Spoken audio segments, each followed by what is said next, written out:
Hi, and welcome to our school committee candidates debate, which is sponsored by the Arlington Advocate and ACMi. I'm Nicole Laskowski, the editor of the Arlington Advocate, and I'm here with Andy Metzger, who is the reporter for the Arlington Advocate. We have all four school committee candidates in the studio this evening, and we're just going to allow them to introduce themselves one at a time. So this is going to be your opening statement, and you'll have 2 minutes to introduce yourself. We'll start with Kiersey. Hi, I'm Kiersey Allison-Ampe, and I'm running for Arlington School Committee because I'm a concerned parent. I have 2 daughters. I registered my youngest daughter for kindergarten just last week. I also have a happy 3rd grader at Stratton right now. Our family moved to Arlington 2 years ago because we were looking for a tight-knit community with strong schools. We feel we have found it here, like so many of you, and Teresa's been here for a long time, but we can see the financial cloud hovering over the next year. It's that concern that's causing me to be here tonight. As a candidate, I bring a commitment to this job because I'm a parent, but the skills that I bring derive from my professional background. I'm a physician trained in internal medicine at Johns Hopkins. I was also a research fellow doing cancer research at the National Institutes of Health. As a physician, I worked with all kinds of people every day and had to make some difficult decisions. As a scientist, I worked with numbers and questions. For both jobs, attention to detail is critical. I would bring all of these strengths with people, with questions, with numbers and detail to my tenure on the committee to be used for the benefit of our children. I've also demonstrated an interest and commitment to the committee itself. I've attended the meetings organized by the Arlington FY11 group and closely followed the activities of the school committee since we moved here. I've attended the committee meetings, subcommittee meetings, and made suggestions that were incorporated in the final budget survey. As your committee member, I would work to bring people together to rebuild trust. I would work for clear goals for our school system that have been set by our community, so we have the words to discuss appropriate budgets. Finally, I would be active as your advocate to increase funding for the schools at state and local levels and to help you with the system. I appreciate your attention and look forward to earning your support. And Teresa is our next candidate. Teresa? Hi, I'm Teresa Bottoni, and I've been living in Arlington since I was 10 years old. And I ran for school committee before, but I got scared because I didn't know the issues and I didn't go to the meetings, so I didn't know enough about it.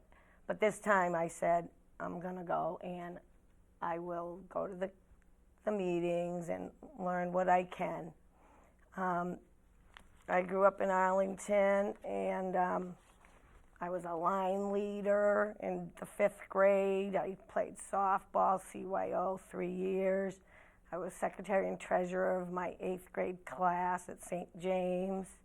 In the high school, I was secretary and treasurer of my class, and I played softball for another 4 years and cheerleader, so I've done everything that Arlington had to offer, and Arlington's a great town, and I don't think parents really need concern because Arlington will take care of itself, and I believe that they should make the right decisions, and I just kind of want to give back, and I want to make sure that the right decisions are being made, and if they're not, I'd have a lot to say about it, because Arlington's always had good morals, and it was always a good Christian town, and everybody got along, and there wasn't all these problems that it seems like people are creating.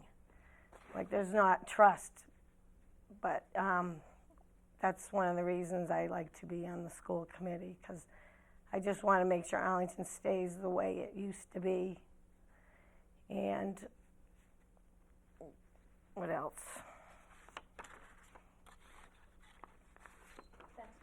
That's it? Okay. Next we have Kurt. Kurt, you have 2 minutes. Thank you. First of all, I want to thank ACMi and the Arlington Advocate, Nicole, Andy, Betsy, Walter, for hosting this debate tonight. My name is Kurt Visaris, and I'm running for the Arlington School Committee because I want to continue my commitment and dedication to Arlington's kids. I bring a unique perspective in that I have taught right here in the Arlington Public School System, at the Hardy, the Pierce, and at the Addison. I bring 12 years of experience as a speech and language pathologist, and also I am completing a graduate program right now at Northeastern in science education. In addition, I bring along my experience in educational leadership, graduate training in educational leadership, and I have a strong background in the arts. I've been, for over 20 years, I have been an actor, a director, a writer in community theater. I've served on arts commissions in local communities and also on the board of directors of various theater boards. That will qualify me very, very well to be a staunch advocate for the art, music, drama, and dance programs here in Arlington, which I know is a big issue in this year's campaign. I also want to highlight all of the experiences in special education, as we definitely have to tackle many of the challenges ahead in those programs and services, making sure we keep them accountable while restructuring them to make them work more effectively and efficiently. And also, I want to bring creative solutions to the school committee. I'll be objective, fair, and balance all of the concerns of parents, teachers, and students alike. As a lifelong learner with a strong educational background, I remain current on the best practices in education, and I look forward to working with all of you on the school committee. Thank you. And the final candidate is Judson. Judson, you have 2 minutes. My name is Judson Pierce, and I'm a candidate for school committee in Arlington. I'd like to thank ACMi and the Arlington Advocate for putting this presentation together, and thank you for watching.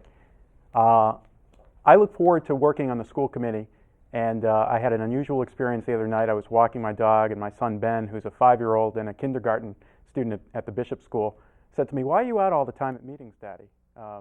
You've been gone a lot." And I said, "Well, you know, I'm trying to meet people and talk about the issues and learn about running for school committee, and that's what I'm doing." And he said, "Oh, kind of like Barack Obama." So I took a pause, and I kind of said, "Wow, that's nice. He's putting me in the same league as the President of the United States." But I think as a local elected official, there is a lot of weight and gravity to the office, much like any congressional senator or president. The Arlington School Committee has got a legacy of greatness, and I look forward to contributing to the school committee. I'm a parent of a 5-year-old and a 2-year-old. I've got a long road ahead of me, 14 years, 15 years in the district, so I've got quite a stake in the game. I'm a lawyer, and that's a unique qualification in terms of the candidates here, and I would bring my skill level of mediation and conciliation to the table. In addition to being a lawyer, I'm also an activist in town. I serve as commissioner on the Arlington Human Rights Commission, and I'm also on the board of the Menotomy Rocks Park, Friends of Menotomy Rocks. I'm very active, like Kurt, in community theater. I've been in several shows at the Arlington Friends of the Drama, and I serve as its parliamentarian. In conclusion, I would very much like to earn your support and have your vote in 4 weeks. Thank you. Okay, thank you all. We've prepared 4 questions for tonight's debate, and the candidates will have 2 minutes each to respond to them. After each candidate's response, Nicole or I may ask a follow-up question, and the candidates will have 1 minute to respond to that. We'll rotate the order of who responds first. The candidates picked numbers a few minutes ago to determine the order. And after our 4 questions, we'll open up the forum and allow 5 or 10 minutes for the candidates to talk to each other and ask each other questions. Off stage and out of sight is our timekeeper, Betsy Lawson. She's a parent in the Pierce community. So we're going to just get started. Good luck, candidates. The first question. We want to get a sense for your community involvement in Arlington. So the question is, how involved are you in the Arlington public school system right now? And what has been your experience in the past with the Arlington Public Schools? You have 2 minutes to respond, and we'll start with Kiersey. Okay. My husband and I have been involved since we got here. We've started a Destination Imagination team with children from the Stratton School in our daughter's school, and ran it both last year and this year. We've also, he's the main coach. I'm a helper coach for the Arlington soccer, and then we've been sending one of us to the committee meetings over the time. I think, oh, and he does the Lego robotics, but I provide backup. So. Okay. Teresa, you're next. I'm not really doing much with Arlington right now. I did have 2 children who graduated from the high school, and they both went through college, and they're working. And right now, I'm working in the Cambridge Public School Department. So I know a lot about what's going on in schools, not so much Arlington, but I can see if I do get involved in Arlington, I can compare it with Cambridge, because Cambridge is top of the line in things they do in the community. So I guess I would study up on things. Can you tell us a little bit about what you do in the Cambridge school system? I'm a substitute teacher right now. I've been one for 8 years, and I became a teacher later in life. When I brought my children up and they went to school, and I went back to school and got certified to teach, and I got certified 5 through 8 history, and I took the teacher's test. So all this, as I was subbing, I was going to school, and then I got my master's in education, and I'm halfway through another degree. So I've been using my subbing, my extra time in school. So I'm kind of like a professional student. And I just want to keep going on. And I just believe education should never end. Did you have any problems? No. Kurt? Thank you.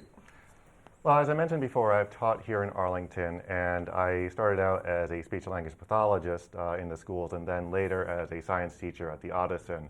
When I was in the special education program, I taught many of the language-based classrooms. I worked with many of the parents and students there, and also at the Pierce School, I worked very much with the Pathways program, very successful and very good Pathways program there.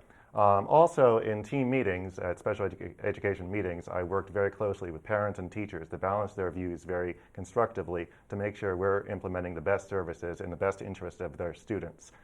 In addition, anyone who knows the work of a speech therapist knows that part of the job in the beginning of the year is to go to all the classrooms, meet with the teachers, and negotiate schedules. So anyone who can negotiate schedules with classroom teachers can certainly negotiate with teachers in terms of contracts and that kind of thing. And also, currently, I am still committed and involved in the community. I'm working and collaborating on some community arts projects currently. I'm also involved with the FY11 budget groups and hearings that have been going on. I've also met with many of the school committee members and shared some of my ideas and concerns with them, having attended many of the school committee meetings or watched them on TV.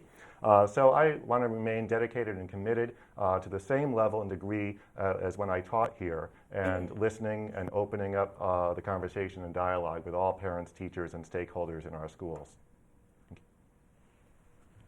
Okay. Currently, I am a member of Stand for Children. It's an organization, it's a national organization. It has a lot of grassroots here in Arlington. We have gone up to the State House many times lobbying for better funding for our schools. Additionally, I'm a parent of a kindergartner at Bishop, and I've met with Principal Carmi, who will be retiring, and we feel very, very badly about that, and I'll be meeting with him again next week. I ran for school committee 2 years ago with the same objective in mind. To help and achieve the goals that we're all looking for our children. And I stand as committed and more committed than I was 2 years ago. In addition, as a lawyer, I would often go into public schools, not in Arlington per se, but in other districts, and we would conduct mock trials, and we would also, as the Arlington Friends of the Drama would often have students come in and see our performances for talkbacks, and we'd actually talk to the kids in the audience about drama and about the play in particular. So that's about it. Thanks. Great. Thanks again, everyone. So we've heard a lot of discussion this year about an override. People want to protect the school budget with more money, and we want to know what's your position on an override in general, and do you plan on campaigning for an override next year? Why or why not? And so I think for this question, we'll start with Teresa. Okay, so you're saying they want to spend more money? That's one way of putting it. Yeah, sure. Okay, well, I don't think spending money is the answer to everything, and that's one of the problems in the school committee and all this fighting or whatever's been going on lately. Because, I don't know. I'd have to look into all these issues, but I don't think people want to keep spending money and taxes getting higher. I mean, when I was in school, we graduated 600 from the high school, and now it's like 200.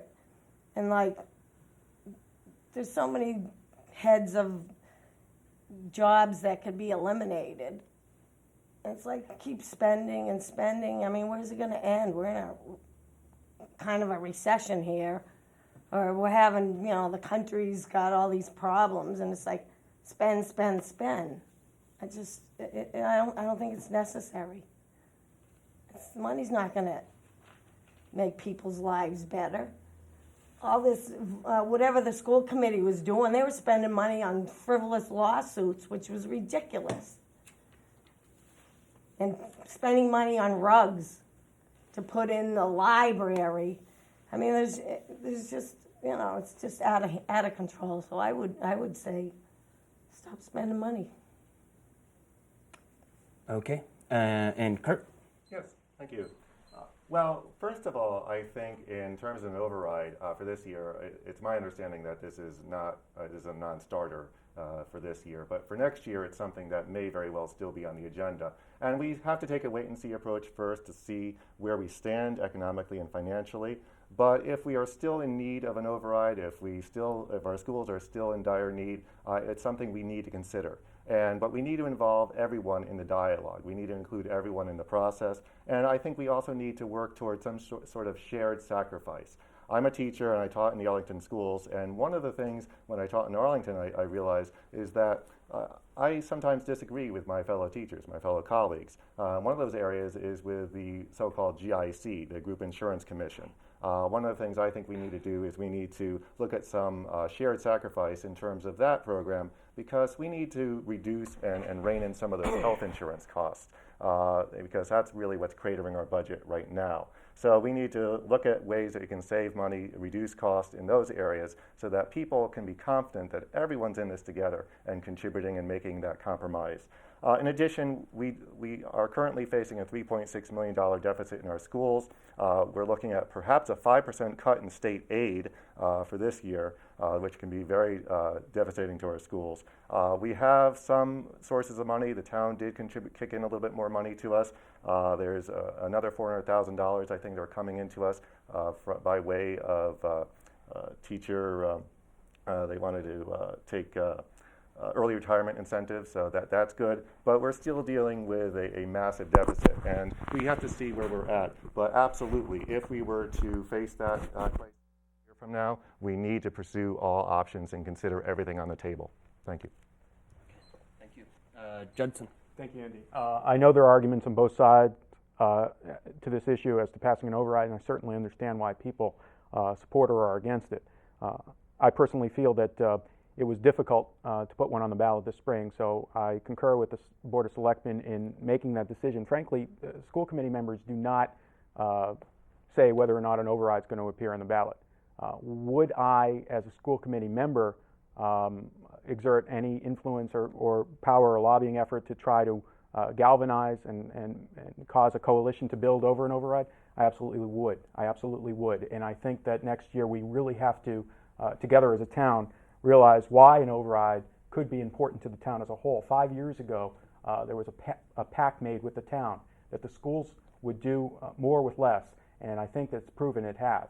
And now that 5-year plan has ended, and I think that we, in conjunction with the Board of Selectmen and the Budget Revenue Task Force, should find ways to come up with a new 5-year plan that built in new projections because of the rising special education costs and healthcare costs that are really the problems here. These structural deficits need to be addressed in a very pragmatic and active way before an override can be put on a ballot.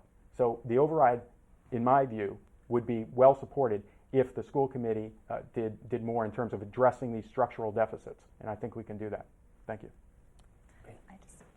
Judson, so Kurt brought it up, and I'd be curious to hear your position on it.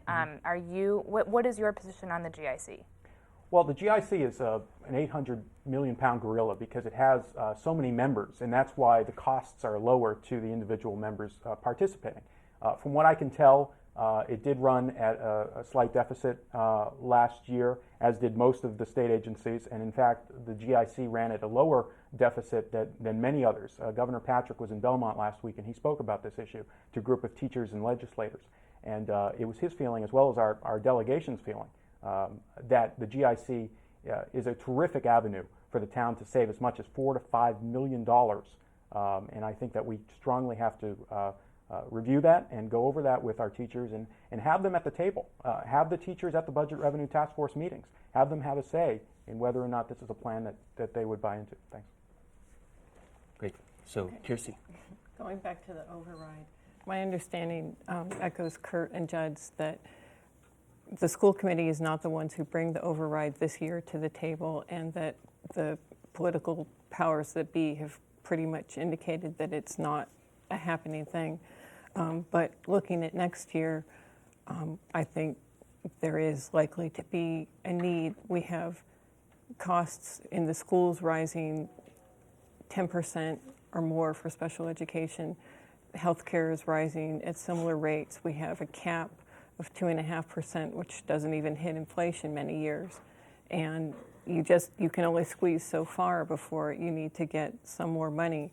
I'd like to see, if we were doing an override, if we couldn't look at some of the things that I know that Lexington is looking at, where there are variations in how much is being paid for property tax depending on the level of the housing prices, or if there's any other avenues to ease the burden on some of the citizens, especially the older and the ones on fixed incomes. But we can't keep cutting away things in our schools without losing something vital, and I think we're really at that point right now. And next year, if we don't do something, we're really going to be in trouble. I would also ask you the same follow-up question. Do you have a position on the GIC? I would like to learn a little bit more about the GIC. I went to the legislature brunch on Sunday, and I heard Will Brownsberger and some of the our other state representatives talk, and Will mentioned about the tiered system and how the GIC achieves part of its cost benefits from doing different tiers of care, and the tiers are based on the outcomes of the patients that the physician or hospital is seeing, and if they're spending more, then you pay more for a copay, and if they're spending less. So sicker patients tend to go to doctors who are used to more complicated problems, and you're going to end up with what it sounds like a tier. I mean, a higher tier where they're going to end. Sicker people are going to go to someone who is seeing more sicker people because they're a good doctor or a good hospital, and they're then going to be forced into higher copays. Sorry. I think just to keep things fair amongst all of you, Teresa, if you would like to follow up as well with your position on the GIC. Well, I'm not quite sure what you mean by the GIC. What does it stand for? It's the Group Insurance Commission. Okay, and you're talking about the teachers, medical, union and members. all that. Mm-hmm. And I think it would be all town employees. That's what they were sort of looking at this last year. okay, so what do they want to do with it? They're interested in entering into the GIC. Okay, and that will lower the prices on medical insurance? I take it you don't have a position on it. No. Okay. I don't know that enough about it. Okay, that's fine. So, that's fine. I told them before this interview, give me some paperwork to read, so when you ask me questions, I'll know what you're talking about. Nobody would give me anything, and it's like, how can I study up on these questions if I don't know what's going on? And so I just came in cold turkey. Well, we didn't share these questions with any of the other Yeah, and I candidates as asked, well. what are the questions they're going to ask me when I get here? Oh, we can't tell you. I said, what are you trying to trip us up and make us look stupid or something? Okay. We're going to move on to the third question. I think we're all aware that art and music and even drama are places that are being seriously considered to trim the budget. And Kurt and Judson, you both have talked about your level of interest in the arts, and I think you both mentioned at some point an interest in preserving the arts program. And I would be very interested in hearing what the arts mean to you, to all of you, and what specific ideas you have for maintaining a strong arts program at Arlington Public Schools. And Kurt, you are, is it Kurt? Who's first? Yeah. Okay. Yep. Thank you. Well, first of all, as I mentioned before, and as Judson can attest as well, this is a very important issue for many residents in town. The arts are a very important piece of the educational process for all kids. And I think that all kids have tremendous talents, and we squander them. And we cannot afford to do that. In light of the difficult budget constraints we're under, we cannot cut corners on the arts. And if a budget is presented to me on the school committee that includes significant cuts in the arts, I will not vote for that budget. I cannot approve that budget. So I will work, unfortunately, if things come to pass and others vote for cuts in the arts, what I would have to do then is I'd reach out to the community, I'd reach out to the Arlington Enrichment Fund, reach out to the ACC, reach out to many talented parents and concerned citizens who have expertise in this area, and try to draw them into the process to engage the kids in the community, in the schools, in the arts, in the drama, in dance, after-school programs, getting the entire curriculum infused with arts enrichment. And that's the stand that I would take. And I know that it's a tough budget year, but that's one area that I would draw the line. I would not cut the arts. Thank you. My son plays guitar. He's 5. He's got a great music teacher who's a Thompson parent, and she's now an Audison parent, Selena Boucher, and she's actually supported my campaign. My life is about the arts. I've always performed music. I've always acted. My wife can attest to all the many nights that I'm out at rehearsals at Arlington Friends of the Drama on Academy Street, and they've got a great musical coming up next month. She loves me. Kurt's absolutely right. Arts and the music programs are so valuable, they cannot be squandered, and they cannot be cut. I was looking at the projected budget possible reductions that's on the Arlington school site, and I noticed that the kindergarten art and music program gone next year, $50,000 in savings. Well, I'm going to put that $50,000 line item back into the budget and say, let's find another chair to move around. I was at the town hall the other night, and there were some impassioned pleas from our fellow citizens in town about what the arts mean to them and what music means to them. And we have the Audison Orchestra performing in Boston on Thursday, which is a distinct honor. And I can attest to the fact that arts and music learning helps kids with MCAS scores. It's been proven. So it cannot be cut, and I will refuse to allow arts and music to just be wasted. Kids have to start early. If they build the interest early, then they can extend. If they start playing music in middle school or high school, it might be too late. We really have to foster the interest in the kindergarten, in the early and elementary grades. Thank you. Kirsten. My colleagues have already eloquently spoken about the importance of the arts and what they bring to the child, and I would certainly agree with all of that. And I also see in my third grader how that's part of the focus of their day.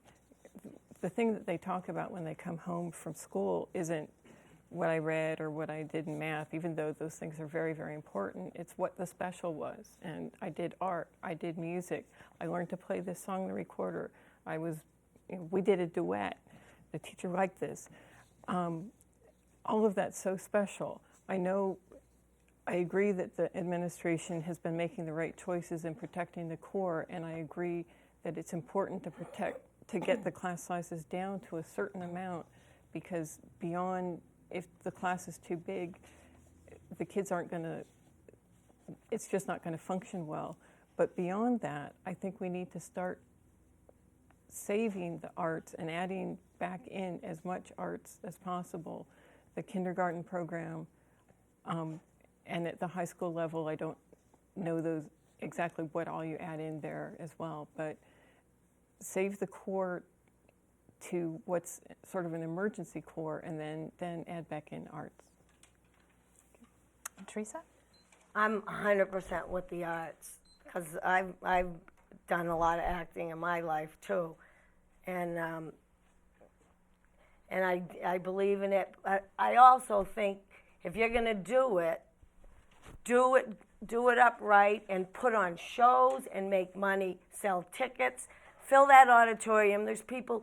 If people want to go to a nice play, they got to spend $40, $80 in Boston.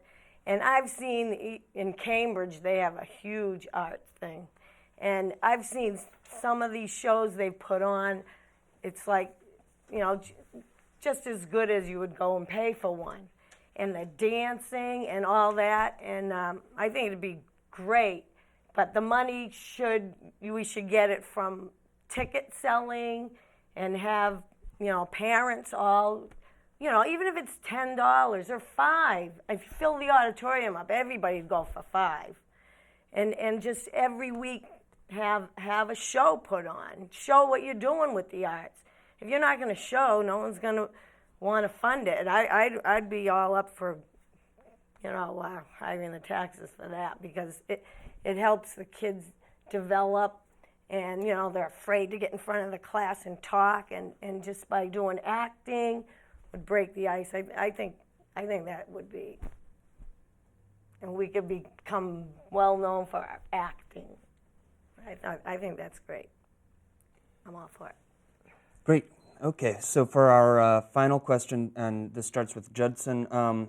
This week, we learned the names of the 3 candidates for superintendent, and although you won't be on the school committee to decide who that leader will be, you would take on the role of the boss if you're elected. How do you intend to manage this employee, the superintendent? That's a great question. I don't know a whole bunch about the candidates, the finalists selected. I just learned their names this week, as you said. What I would look for in a terrific superintendent is good budgetary sense, good business sense, as well as educational experience and classroom experience. A natural leader, someone who can work well with others, parents, school committee members, and administration. He or she must be a present and a positive face to the district. Doesn't have to live in town, but show up to events, show up to sporting events and music and drama shows. And able to balance the need to listen to both educators and parents and the community as a whole. I firmly believe in the priority of checks and balances. Okay, the school committee cannot be led around by the superintendent. The school committee has the power to hire and fire the superintendent. The superintendent works for the school committee, and the school committee has to oversee his or her performance very regularly and assess the performance. And give criteria, if you want to say 1 to 5, 5 being best, 1 needs great improvement, have those criteria every year and keep an active dialogue. The superintendent absolutely needs to be a strong leader, but the school committee also needs to make sure that it is that he or she is working for the district and for the students. Thank you. Your question was about how would you manage the person, not select. As a manager with the candidate already selected, I think I would try and ensure that they do the best job that they can do. And I try and make a fertile ground for them to do that. I would take them around town, make sure that they meet all the people that they need to meet to do their job properly.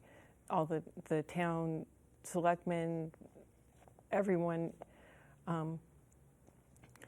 and make sure that they know of the events like Judson talked about that they need to be at, and when and where they are.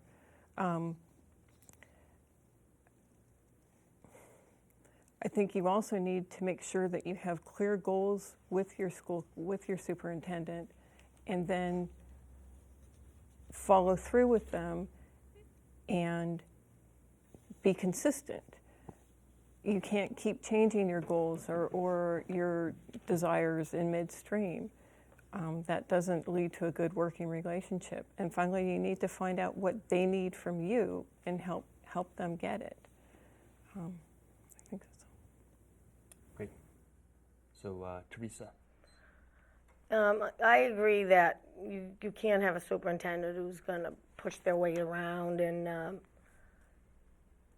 get people on their side. And from what I've spoke to the other people, how the superintendent had some agenda, and it's like 5 out of the 7 school committee people were going along with what he wanted. I mean, that's what it sounded like in the paper. And, that it can't be like that. It's not what the superintendent wants, it's what the town wants and the children want. It's what they need. It's not what the superintendent wants to do, experiment and choose how he wants things run and people going with him. So it is up to the school committee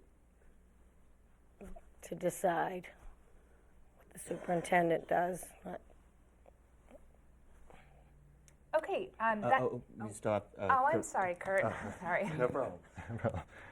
Yes, as far as the selection of a new superintendent, I think it's very important that we look for somebody with executive experience, financial management experience, a good administrator, somebody with a good, strong educational background as well to bring to the table. To work with that superintendent, we want to make sure, as Judson said, we want to make sure that they are operating within the authority of the school committee. And they remember that the school committee is their boss, not the other way around. And if they operate outside the authority of the school committee, violate policies, procedures, ethics, and laws, we need to stand up and call them out on that, and if necessary, fire them. But we need to work collaboratively with the superintendent. As Kirsty said, we need to engage all the school communities, all the different schools in the district, and work on common goals, common visions. What's going to lead the way forward? How are we going to move forward in this 21st century? And we need to give the schools some flexibility in designing their own school communities and their goals so that everyone can aspire to reach those same goals and those objectives. So you're not necessarily following a particular person or leader, but you're following the vision, you're following that common ethic. And so if we work together and if we operate consistently, I think it'll be very effective. One more point I want to make in terms of the superintendent selection. I think it's very important that we look for somebody who, where we do a thorough background check. I think we want to make sure, and I know that there's going to be site visits to these various communities to see what's going on in those communities, how they operated in those communities, how people felt about them. I think it's a very important part of this final process. So I look forward to this selection process, and I'm hopeful that it'll be a winning candidate. Okay. So we are now going to open up the discussion amongst all of you. If you'd like to ask a question of your other 3 candidates, if you'd like, the other 3 candidates, if you'd like to ask a question of just one person, feel free to go ahead and ask anything. If you want to follow up with something we've discussed or hit upon a topic we haven't, that would be fine. So the floor is yours. Does anyone have a follow-up question? I'm just wondering about this whole issue with the firing of the superintendent and the firing of, I'm just wondering what everybody else thinks. Like, do they think that was, if 5 out of the 7 school committee people went along with the superintendent and fired those 2, a teacher and a principal, like, I was wondering if these other people here would have went along with it. I mean, do you think that was fair? I'll address that. The legal dispute that's ongoing right now is, as an attorney, as an officer of the court, I can't speak about any ongoing legal issues. I can tell you what I think of what's happening now, which is there were many extra days of hearing that didn't need to happen. That cost this district a lot of money. As a school committee member, I would have been over those lawyers' shoulders with looking over their shoulders as much as humanly possible to find out why it took 26 days of hearing on an arbitration case that would have only taken 2 in most other cases. Further, I think that we got unfortunately stuck with an arbitrator who was probably not the best suited for this particular dispute. And I would have gone down the list of arbitrators, and I would have crossed out his name, and I would not have settled on him. Okay, so there are certain procedural things that I would have done differently in the present dispute. But in terms of the discovery and all the facts and circumstances about it, and I believe they were uncontroverted facts, I can't get into because it's an ongoing legal process, But I and I mean, think it would be unfair. With, breaking into someone's email, do you think that was wrong, or do you think that was okay to do? Public emails, emails are public if they're on school computers. So you're saying That's it settled was law. okay? I'm saying that emails are public domain if they are school was it emails. okay that they did that and opened it up to the world? That's another question. Well, I just want to know the answer. Right. My answer is I can't give you an answer without further information. Can you? Or No, can you? I'm the same. Do you think that's wrong or right? I mean, it's okay to go into someone's email and then tell everybody in the world what they said? What I can tell you is I'm pretty sure it's accepted business practice that if you have a computer and you're the business owner, and if someone else was the employee, anything that employee has on the computer is the business owner's business. And they can go in anywhere in that computer, anywhere, in the emails, in the files, in the pictures, anything, and they can look at if it's the business computer. But do you think it's right? I just want to know if it's right or not right. I mean, what do you think? You're giving me red tape and all laws, but I want to know what you think. What I'm telling, but the thing is, what's right? What I'm saying is what the law says. Now, if Well, you're what's asking right? me, Forget the law. The law's not God. do I think it's polite? It's not No, I don't think communism, it's. Mac. No, I don't think it's polite. I think that's what you're Yeah, getting at. it wasn't It's not polite, It's and not it polite. wasn't- No, you're right. it wasn't right. It's probably the law, but Okay. it's not polite. So it wasn't right, and what do you think? Okay, well, I would agree with the sentiments of Judson and Kersey. I think No, that he doesn't know. He didn't give it. No, she no. said she thought it wasn't polite, so it means it was wrong. It was rude. No, but and he said he's not saying. And now, what about you? No. What's been said, I think, listening to the responses, is what's been said is that yes, absolutely, emails in an employer situation are public records. All right, and we all there's know that. And the school committee even has an acceptable use policy for technology, and they have one for a reason. And what I would add to this is that we need to make sure that, and I agree with Judson, and he's the attorney, he would know that we really can't comment on this ongoing legal issue, and we need to let this process play out by the attorneys and those in the courts right now. But when all is said and done, we need to learn from this. We need to learn the lessons, learn our history lesson here, try to understand why this happened, and we want to make sure that we don't set the wrong precedent down the road, because I don't think it's in anyone's best interest to have more lawsuits and more legal fees incurred down the road and in the future. So we need to learn from this. We need to think of ways of addressing our policies and making them clearer, reinforcing those policies. And also, I think this goes back to stricter oversight of the superintendent. But again, as far as the ongoing legal matter, I think what Judson and Kersey said is absolutely right. We can't really comment on it at this time. And it is law as far as the public record. So we're just walking around in a circle. We're not getting anything accomplished. You're you're expressing the not a sentiment. lawyer on this, so you can give your comment. You can give your comment. Right. Like she even said, I could see the students emailing to look on it, but teachers.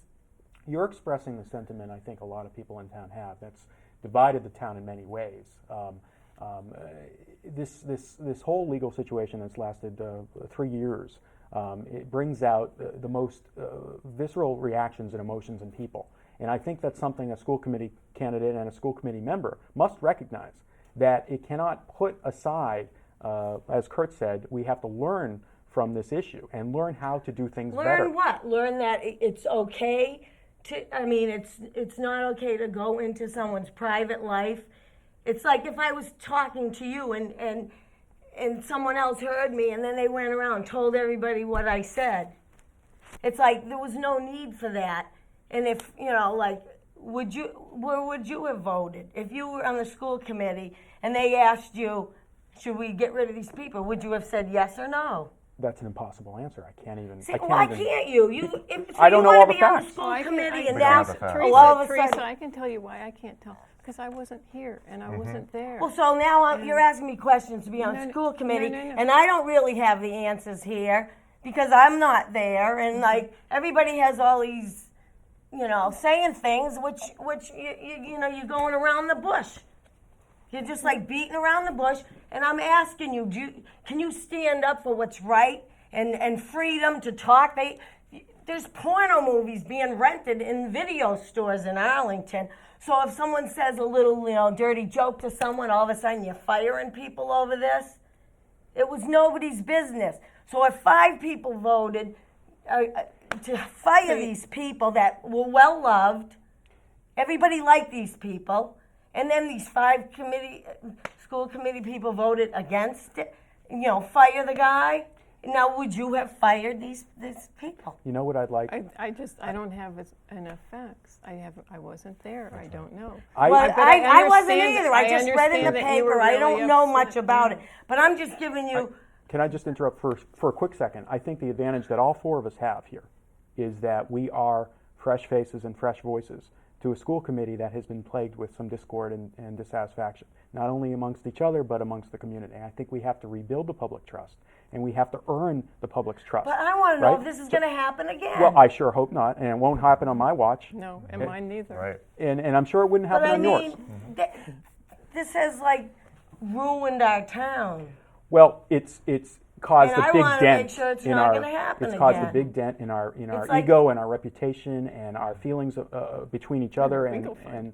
and everyone. And where's the freedom? But you know what to it's also talk. you know what it's also done? It's taken us away from the real issue. The real issue is the best interest of the child, Absolutely. the education of our kids. Exactly, that's what I mean. It's taken us away from this that. This is getting to be like some kind of And game. Afghan, if I can just dovetail off of that, I think that's the main thing here. We're talking about how can we move forward, how can we move ahead and focus on kids again. And I don't think people are looking to elect school committee members that want to continue in this dialogue, in this debate, then why because won't it's you not admit constructive. it? You won't admit that was wrong to tap into someone's email. Will you admit it was wrong? She even We said were- it was not again, polite. What about you? You we- won't we- admit it? look. If you can't admit what's right and wrong, how can you be on a school committee Now, look. and make decisions for children? Because there's right and there's wrong. Now look, And when you're beating around the bush, again, I think the only thing we can say again is, as a final comment, is we can't comment on this because it's an ongoing legal situation, and it's not our place. We have to let that play out, is it and we have illegal to for avoid us this to in the talk future. about this? It's not professional. This Right. is your It's not opportunity to professional. talk This to each is other. our opportunity. If we're going to work together, we need to be on the same page, and that's the problem with the school committee. They're not on the same page. The school committee- It's turning into some. I'm trying to get it back to Arlington how it used to be. Not this new wave stuff where you. Could I ask just Communism for the viewers, tapping. because we have spent some time on this topic, if maybe we could move on to another topic. We are running out of time pretty soon, so let's. So, the floor is yours again. So whoever wants to talk. I asked my question. Now it's your turn. I'd like to ask all of you a question about class size. What is your opinions of class size, keeping it low for certain grades, or is it important to keep class size low for elementary and secondary? Your thoughts? Are you talking about under strained budget considerations or Under in the- the under best the- picture? No, I'm talking about that's a good question. The realistic position that we are facing now with a $4 million plus or Okay. plus or minus deficit. As Where a- does class size fit into your As range a of priorities? parent who has a child who's currently in a classroom with 28 students, I wouldn't want to see it get much. For the elementary schools, I have to speak more to high school parents and understand that better. But as an elementary school parent, I wouldn't want to see class sizes any bigger than 30. You hear people talk about teachers like their sons, and you can just stick all the little students in front and they'll get the teaching raise and everything's fine. But that's not true. The teacher acts like a cookie, and each kid needs to have a crumb. And when the crumbs start getting too small, you have behavioral problems. You have problems keeping up in school. The kids don't get enough attention. They aren't able to learn the material as well. Now you can try and combat some of that with volunteers and stuff, but what I find is that actually the teacher is special. It doesn't matter if I say something. If teacher said something different, teacher goes. And so to me, it is very important to have, there is an absolute cap, and I wouldn't be happy with a school system that had a class of 42, even if my child was in a class of 15. That's not right. And I'm looking for something where all of the classes are below a certain point. And to me, my guess is 30, 31, but I haven't spoken to any teachers. I see the classroom through the mirror of my third grader's eyes. You know, she comes, she reports things, I ask questions, sometimes she answers, sometimes she doesn't, but I get a sense of what her day was like. And in this year, I am seeing, you know, some cracks around the edges, and I think if you put in too many more students, I think we're close to what's a good, or not good, but as high as I would personally feel comfortable with. In Cambridge, there's usually an assistant with a teacher. So you get a teacher, you know, maybe making $40,000, then you get like an assistant, which makes half that much. And if you can't, the ideal would be 10 students to a teacher. I mean, or dividing the class, and this inclusion where you put in the troublemakers and the behavioral, including them in a class, just it doesn't work as far as I'm concerned. And I believe in separating. You know, there's half the class want to learn, the other class wants to fool around. And and they're always trying to mix them together, and it doesn't work. And if you had 40 in a class and they were all good behavior, it would work. So I think the whole special ed and that inclusion and no kid left behind, it's just not working. It's a big waste of money. We have more special ed teachers than regular teachers now.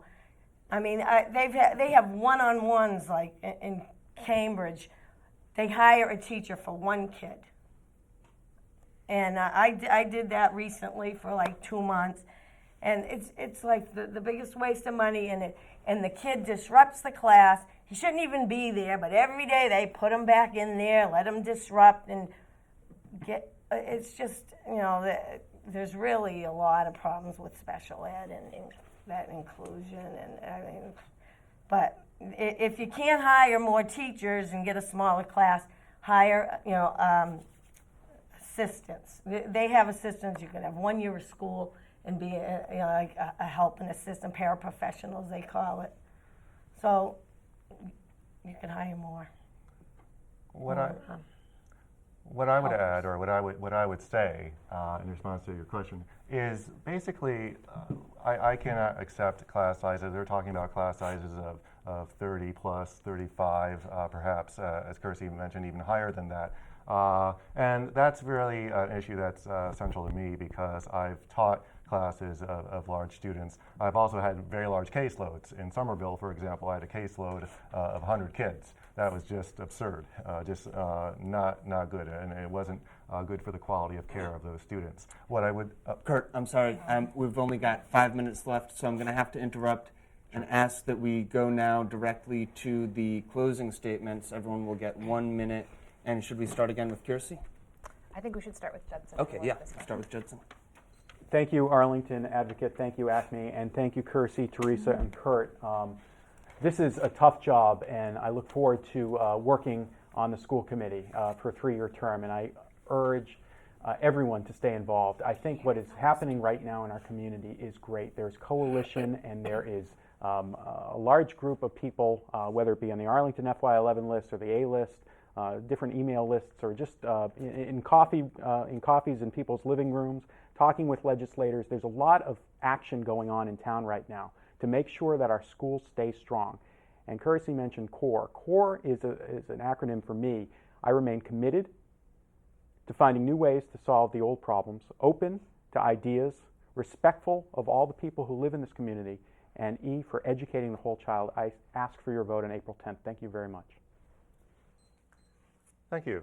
Again, my name is Kurt Fisaris, and I'm running for the Arlington School Committee. To the committee, I'll bring my experience as an educator right here in Arlington. Also bring my background in special education, science, and the arts to lead the way towards the future. I'll be moderate, fair, and objective in all my decisions and deliberations on the committee. And I want to emphasize what I call the straight A's for Arlington. Those are to aspire, to articulate, to appreciate, and to advance. We need to aspire to reach our fullest potential. We need to articulate better. That means communication. And communication is my field. That's my forte. And we need to work on that throughout the entire town and all of our stakeholders. We also need to appreciate one another more, work together, collaborate as we move forward and turn the page. And finally, we need to advance. True educational reform starts locally, and I think we can help Arlington lead the way towards the future for other communities and for the state. And on April 10th, I ask for one of your 2 votes on the school committee. Thank you. Hi, I'd like to thank everybody for listening to me. And these guys are great. I mean, lawyers and science teachers and physicians, I mean, you can't get better in this town with people like this wanting to run. And I just, they're, a hard act to follow. And I just wanted to, join in and try to be part of it. And whatever happens, good luck to everybody, and thank you for putting up with me. Thank you, Teresa. And thank you, Kurt and Judd. And thank you to their viewers. Oh, and also the Advocate and the Community Media for holding the debate. But thank you especially to the viewers for your attention. As your committee member, I would bring commitment because I'm a parent. From my background in science, I would bring people skills, questions, and ability with numbers and attention to detail to our work in Arlington. As part of that detail, I ask you to mark your calendars now for April 10th to vote, because it's a Saturday, and you don't think about voting on Saturdays. And I also respectfully ask for one of your 2 votes. Great. Well, we want to thank all 4 of you for coming out tonight. We really appreciate having you here and being able to engage you in this discussion. We want to thank ACMi for hosting us. This was, they provided us with the studio space, but also the personnel behind the camera. And Betsy Lawson for being our timer and volunteering her time for us this evening. April 10th is the election day. So, just again, your school committee candidates, Kiersey Allison Ampey, Teresa Batoni, Kurt Fisaris, and Judson Pierce. So get out there on April 10th and vote for 2 of these candidates.